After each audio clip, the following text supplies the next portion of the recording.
Mi gente, we got a brand new My Hero Academia Once Justice trailer. Bandai released it in just about every language you can think of. I saw it in French, I saw it in English, I saw it in Italian. It was crazy. It was crazy. Anyways, I'm here to talk about it and give you guys my thoughts on it because as the game does look to be a lot like J-Stars in the gameplay, and I played a lot of J-Stars, I even covered on this channel a lot, I gotta mention a few things, okay? First of all, this game doesn't look like it's gonna be a story-driven game. Obviously, it's gonna be a multiplayer-driven game, and if it has story at all, it's gonna be something that's tacked on, meaning there's not gonna be like a robust story mode with cutscenes and all the spectacular things about it. No, if it has a story mode, it's gonna be basically fights with the AI over and over and over and over again. That's basically what it's gonna go down to if it does have story mode. Now, the next thing I gotta talk about, okay, the attention to detail is insane. You can actually walk on walls, and in the trailer, when you see Deku running towards Bakugo on the wall, you can see the glass of the buildings like shatter and fall to the ground.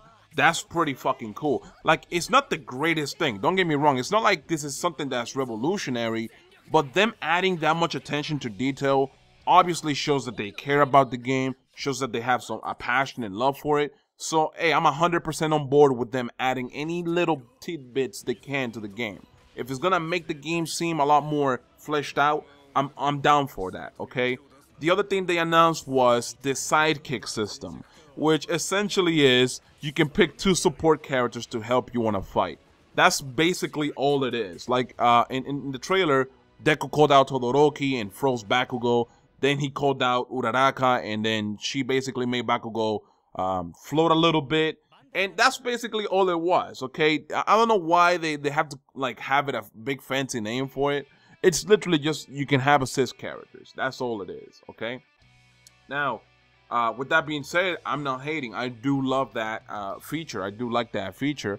One of the things that caught my eye, though, was that the maps themselves are not super big, which is giving me the thought that perhaps, unlike J-Stars, they're not gonna do like a 2v2 setup.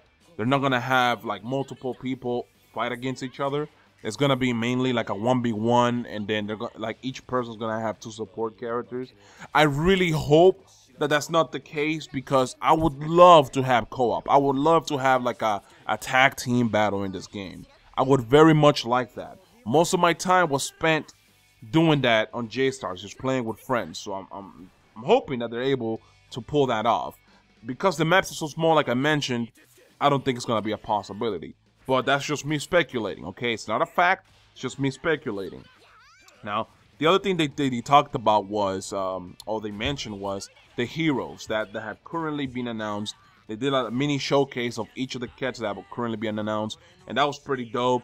We saw Todoroki, we saw Ida, we saw Uraraka, Deku, Bakugo, my guy. I said my guy. Holy shit. Oh my, I apologize for that. I slipped out. Whoa. Can you tell I'm a Naruto? Anyways, All Might, Shigaraki, we had Stain, and we had Shota Aizawa, aka Eraserhead. I do like what they did there. It was like a mini showcase of what they can do, the little like movesets they have, and I loved every bit of it. I really loved every bit of it. Now, it didn't go past them talking about the psychic system, the stage destruction, and them talking about hero versus villain, which is gonna be the heavy undertone of this game's, roster. It's gonna be a hero versus villain kind of thing. Obviously, you can pick whatever character you want, whether it's a hero or a villain, and so can your opponent. But overall, man, I love the trailer. One of the big questions of the trailer was, is it gonna come into Xbox? Because I don't see Xbox being put in here with the other consoles. And let me tell you guys the cruel story about the Xbox in Japan. It did not sell very well. Not a lot of people in Japan have an Xbox One or care about the Xbox One. So these companies pretty much basically said, you know what, PS4, Nintendo Switch, And here's the thing: PS4 and Nintendo Switch are Japanese companies that run that, right? So obviously there's a preference there, and it's not just a preference thing. It's more to do with the success of the game. They know it's gonna be more successful if it's gonna be more cost effective to them have it to the popular consoles than give it to a console that basically doesn't exist in Japan. You know what I'm saying? Just like how the PS Vita over here in the West doesn't do very well, in Japan that console still thrives to this day, and that's basically what the Xbox.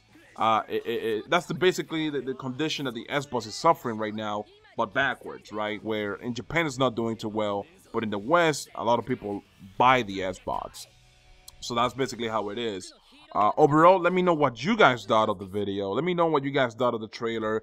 I know some people were also talking about the graphics there, but don't worry about it. Those graphics are like, I'm telling you, it's gonna be good. It's gonna be good because if you've seen screenshots of the actual gameplay, I would suggest checking out my boy PS360 HD2. He actually posts screenshots of the gameplay. They look very, very sharp, okay? So the trailer didn't look too sharp, but the gameplay is going to look decent. I guarantee you that much. Let me know if you're going to be picking up the game, guys, all right? I'm out. Peace.